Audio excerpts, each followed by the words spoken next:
প্রিয় লিসেনার্স, আসসালামু আলাইকুম।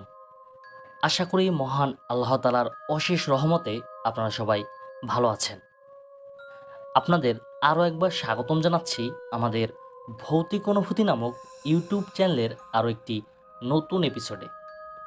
আপনারা শুনছেন ভৌতিক অনুভূতি। কিছু অনুভূতি এমন যেটা আপনাদের হতে পারে। আপনাদের সাথে আমি আছি সজল।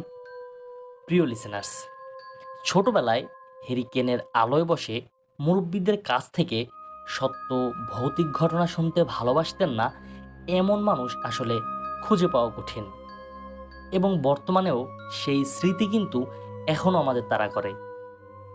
আমাদের এই ইউটিউব চ্যানেলে এপার বাংলা ও ওপার বাংলা সহ বাংলা ভাষাভাষী মানুষের সাথে ঘটে যাওয়া সত্য ভৌতিক ঘটনাগুলোই মূলত আপনাদের সামনে তুলে ধরার চেষ্টা করা হয়। প্রিয় লিসেনার্স, আপনারা যারা দেশ ও দেশের বাইরে থেকে আমাদের ঘটনা শোনেন, আপনাদের কাছে অনুরোধ থাকবে অবশ্যই আপনারা ঘটনা শোনার সাথে সাথে সেই ঘটনাটি অনুভব করার চেষ্টা করবেন।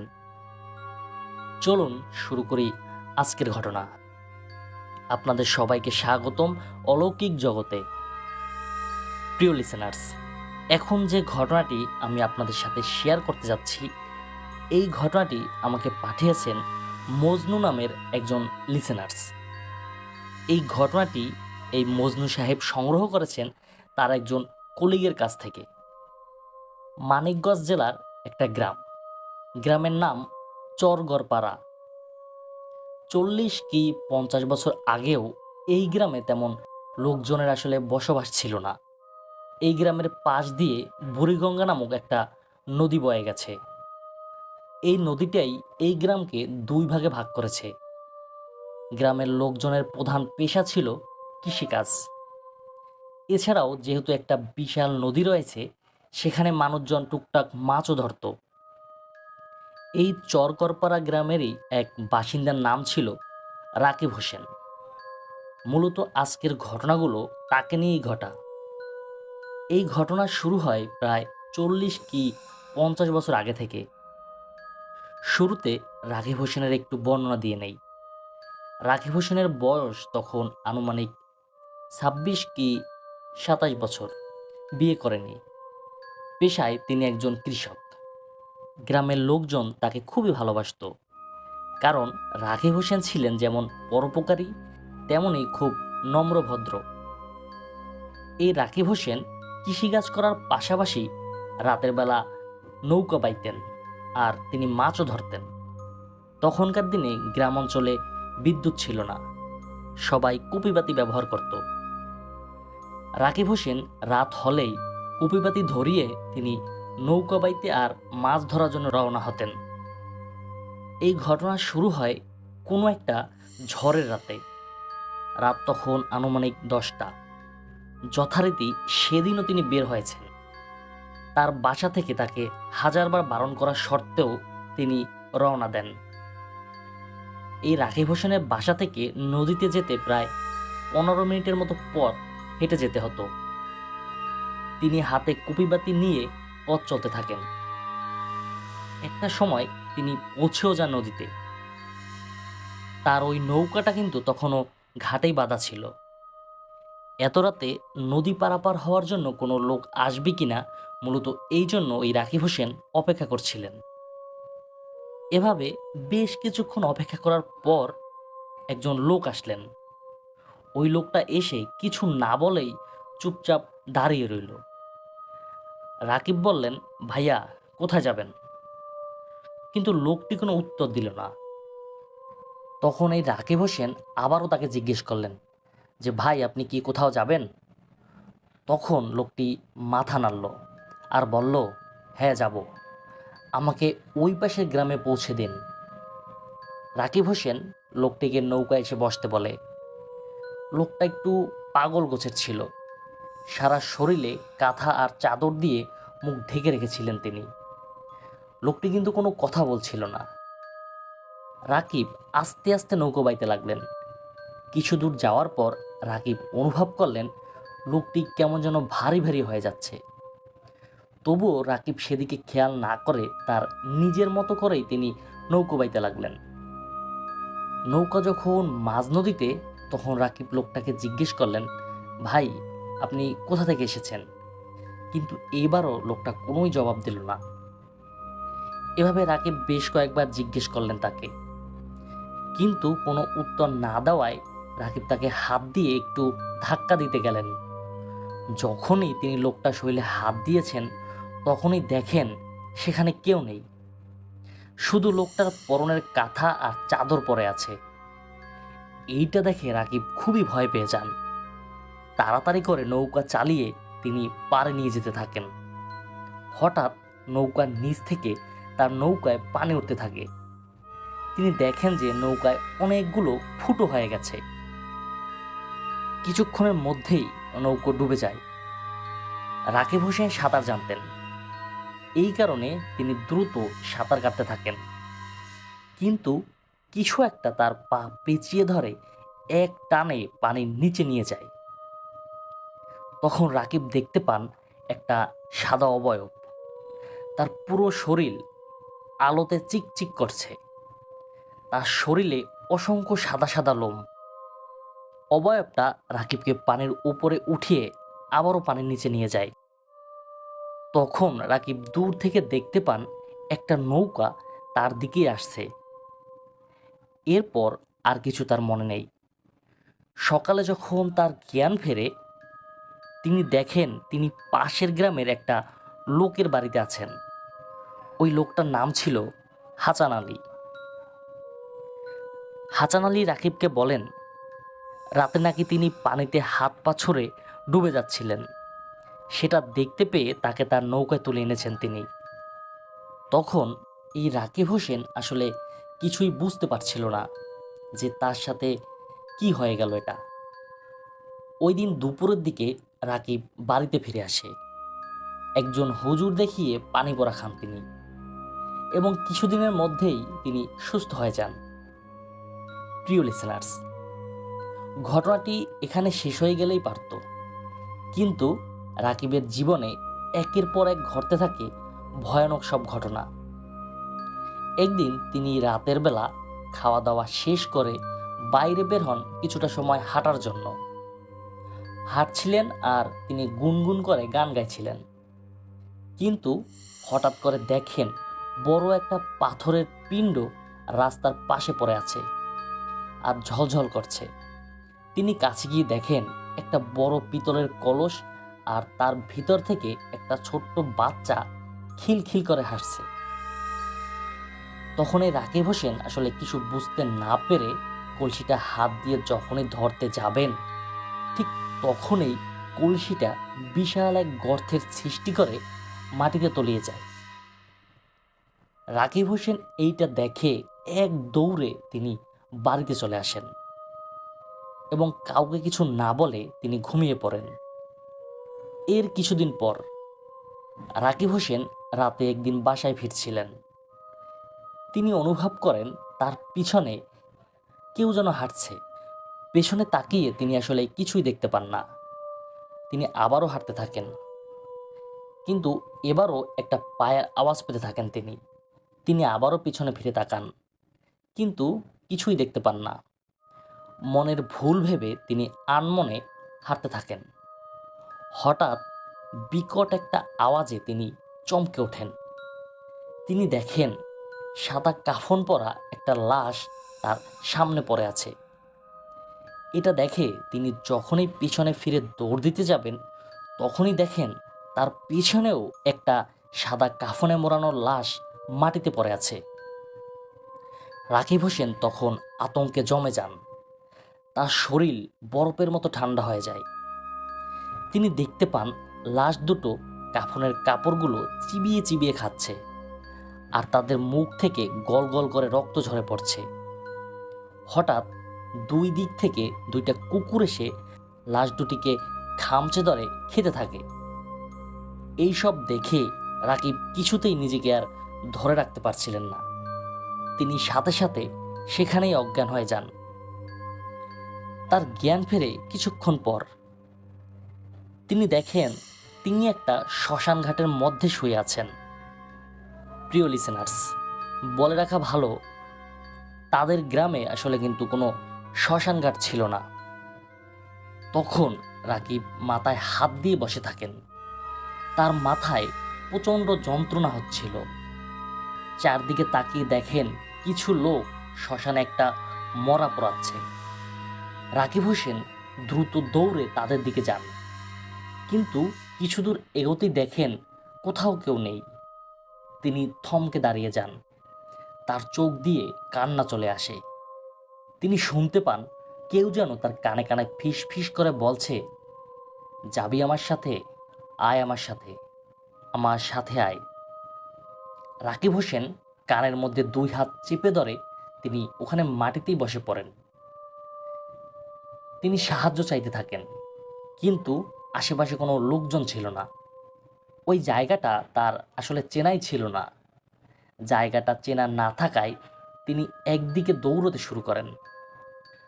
দৌড়তে দৌড়তে তিনি একটা চকের মধ্যে এসে পড়েন। দেখতে পান চকের মধ্যে একটা বাড়িতে কুপিবাতি জ্বলছে। তিনি সাহায্যের আশায় সেই বাড়িতে ঢুকে পড়েন। বাড়ির লোকজনদের ডাকতে থাকেন তিনি, কিন্তু কেউ কোনো উত্তর দিচ্ছিল না। অসহায়ের মতো তিনি দাঁড়িয়ে থাকেন। কিছুক্ষণ পর একটা শব্দ আসে। শুনতে পান ঘর থেকে কেউ তার নাম ধরে ডাকছে। তিনি দ্রুত সেই ঘরে প্রবেশ করেন। তার মাথায় তখন আসেইনি যে অপরিচিত কেউ তার নাম কি করে জানবে। ঘরে ঢুকে তিনি দেখেন একটা বয়স্ক লোক একটা খাটে শুয়ে আছে। ওই লোকটা তখন রাকিবকে বসতে বলে।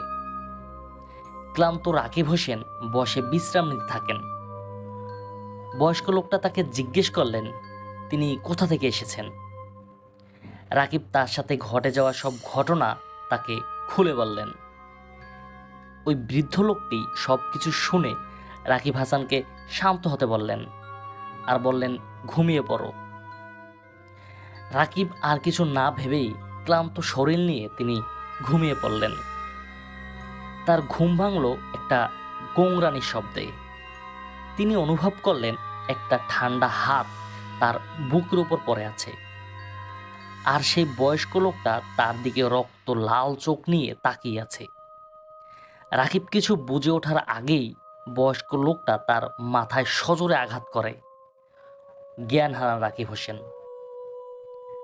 তার জ্ঞান ফেরে একটা শূন্য মাঠের মধ্যে। চারদিকে চাঁদের আলো। চাঁদের আলোয় তিনি বুঝতে পারছিলেন আশেপাশে কোনো বাড়িঘর নেই। তিনি কি করবেন কিছুই বুঝতে পারছিলেন না।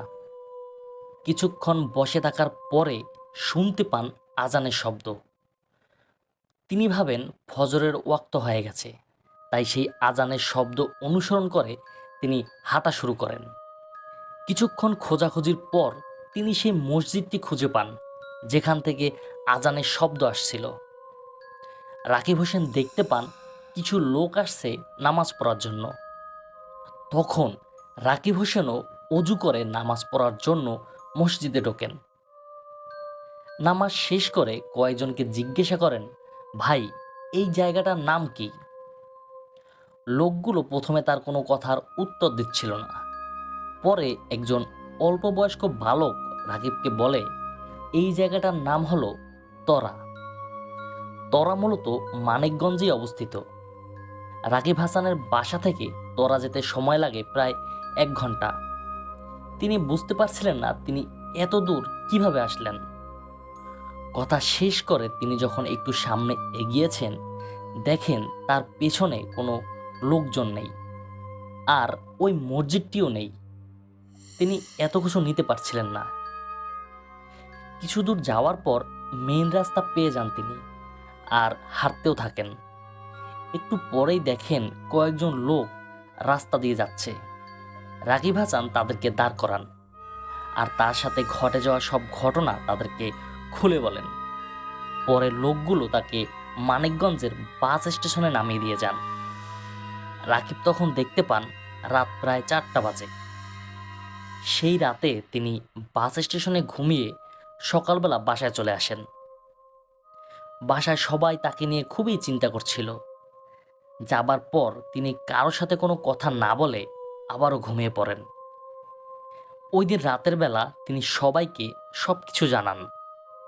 পরে তার পরিবারের লোকজন একজন বড় মাপের কবিরাজের কাছে তাকে নিয়ে যায়। কবিরাজ তাকে দেখে বললেন, রাকিবের পেছনে একটা খুবই ভয়ানক আর শক্তিশালী জিন পড়ে আছে, আর এই জিন তাকে ছাড়বে না। তিনি আরও বলেন, সেই দিন নদী পার করার সময় যে ঘটনা ঘটেছিল তা মূলত এই জিনই করেছে। এই জিন রাকিব হাসানকে মেরে ফেলতে চায়। ওই কবিরাজ রাকিব হাসানকে চিকিৎসা করতে পারবে না বলে তাদের চলে যেতে বলেন। রাকিব 6 দিন খুবই অসুস্থ থাকে। বিছানা থেকে উঠতে পারতেন না তিনি। খাওয়া দাওয়া প্রায় বন্ধই করে দেন। হুজুরদের কাছ থেকে পানি পড়া খাইয়ে সেই যাত্রায় তাকে সুস্থ করে তোলা হয়। একটু সুস্থ হওয়ার পর তিনি আবার স্বাভাবিকভাবেই দিন কাটাতে থাকেন। এভাবেই কেটে যায় বেশ কয়েকটা মাস।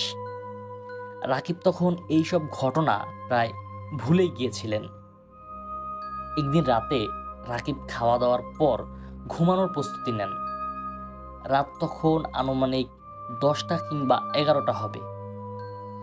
কিছুক্ষণের মধ্যেই তিনি গভীর ঘুমে ঢলে পড়েন। তার ঘুম ভাঙে একটা কান্নার আওয়াজে। চোখ খুলে দেখতে পান তার মুখের ওপর একটা সাদা শাড়ির আঁচল কি যেন উপর থেকে তার মুখের উপর ঝুলিয়ে ধরেছে। তিনি প্রথমে কিছু বুঝতে পারেন না। চোখ খুলে ভালো করে লক্ষ্য করে দেখেন তার মুখ বরাবর ঠিক উপরে একটা বুড়ি মহিলা তার দিকে তাকিয়ে আছে। ওই বুড়ি মহিলাটা হাওয়ায় ভেসেছিল আর তার দিকে এক দৃষ্টিতে তাকিয়েছিল। রাকিব তখন হাজার চেষ্টা করেও হাত মুখ নাড়াতে পারছিলেন না, এমনকি মুখ দিয়ে তার কথাও বেরোচ্ছিল না।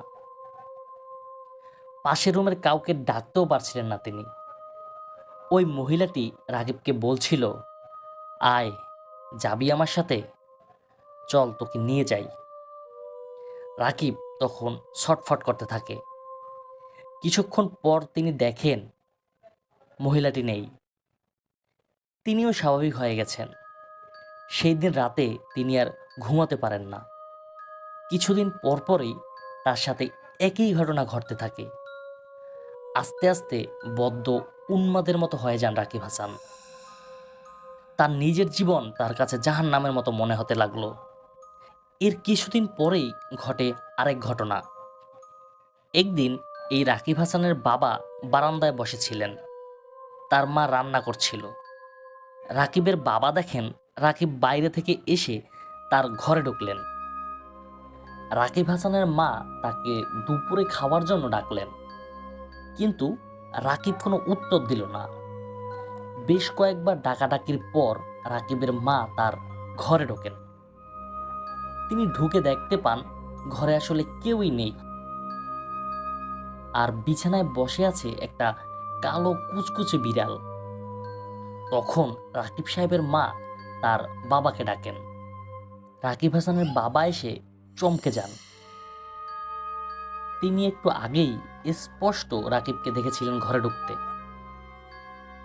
রাকিব সাহেবের বাবা একটা লাঠি দিয়ে বিড়ালটাকে যখনই আঘাত করতে যাবেন, ঠিক তখনই বিড়ালটা মানুষের মতো একটা বিচ্ছিরি হাসি দিয়ে এক লাফ দিয়ে জানালার ভেতর দিয়ে বাইরে চলে যায়।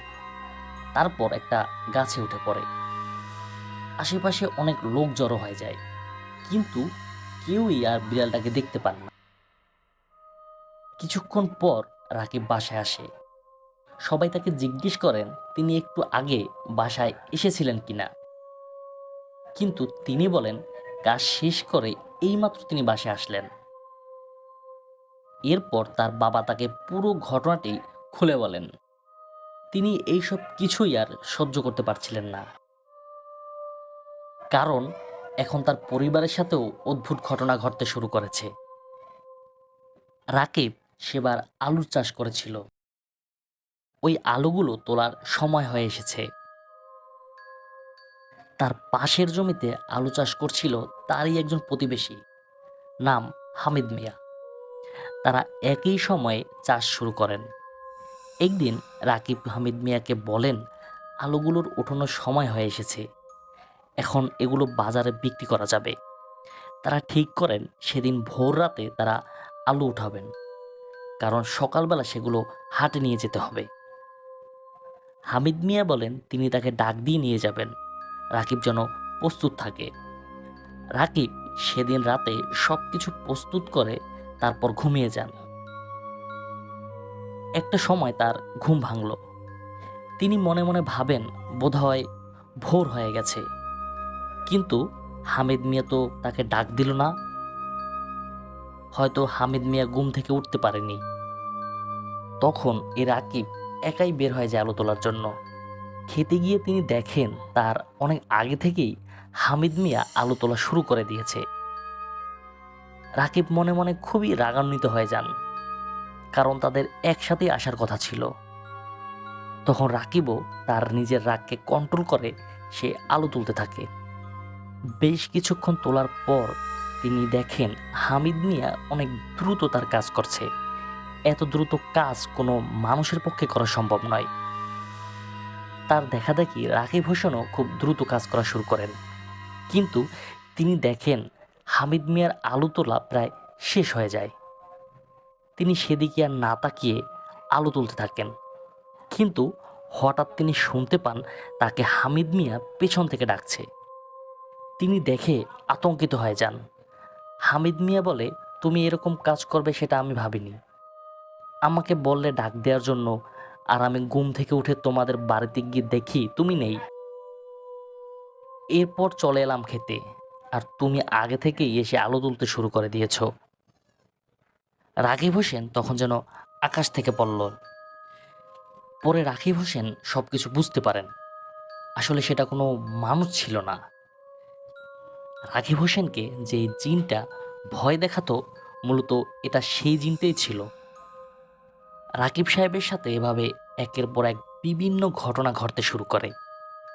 তিনি যখন ঘুমাতেন, তার মা বাবা দেখতে পেতেন তার পাশে বটগাছের মতো আকৃতির একটা বিশাল বড় অবয়ব তার মাথার কাছে দাঁড়িয়ে আছে, কিন্তু সে রাকিবের কোনো ক্ষতি করত না।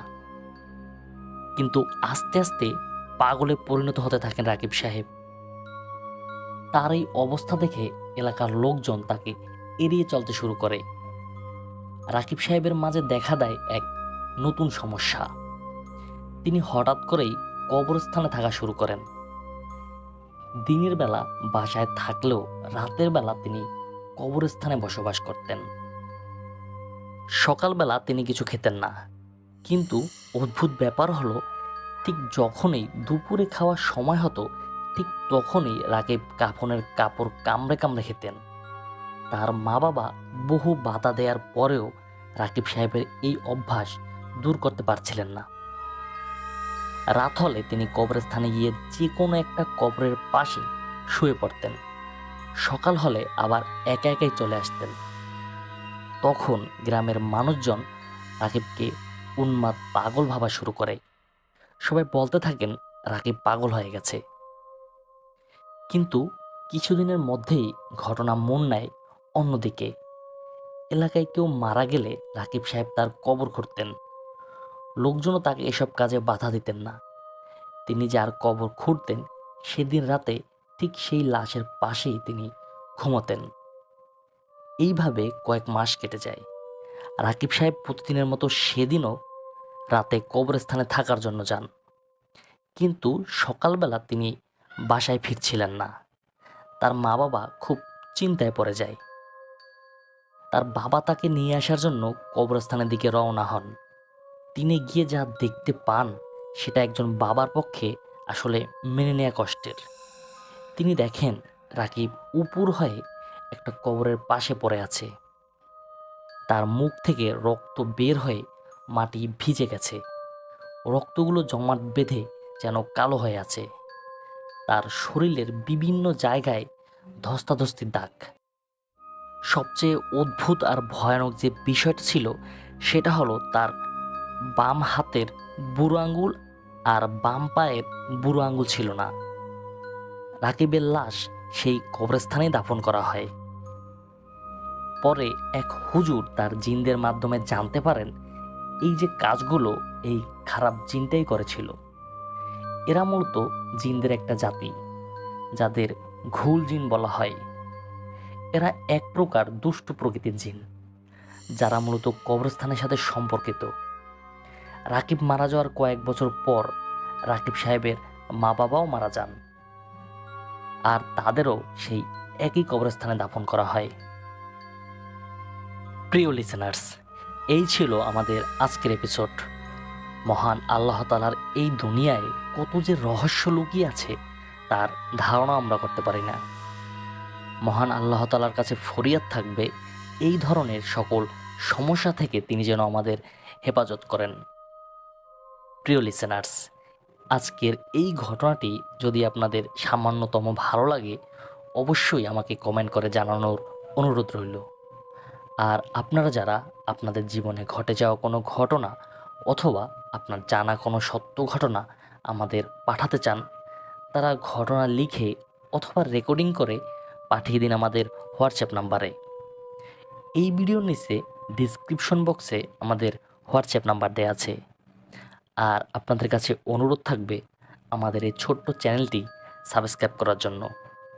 ইনশাআল্লাহ পরবর্তী ঘটনা শোনার আমন্ত্রণ জানিয়ে আজকের মতো এখানেই বিদায় নিচ্ছি। আসসালামু আলাইকুম।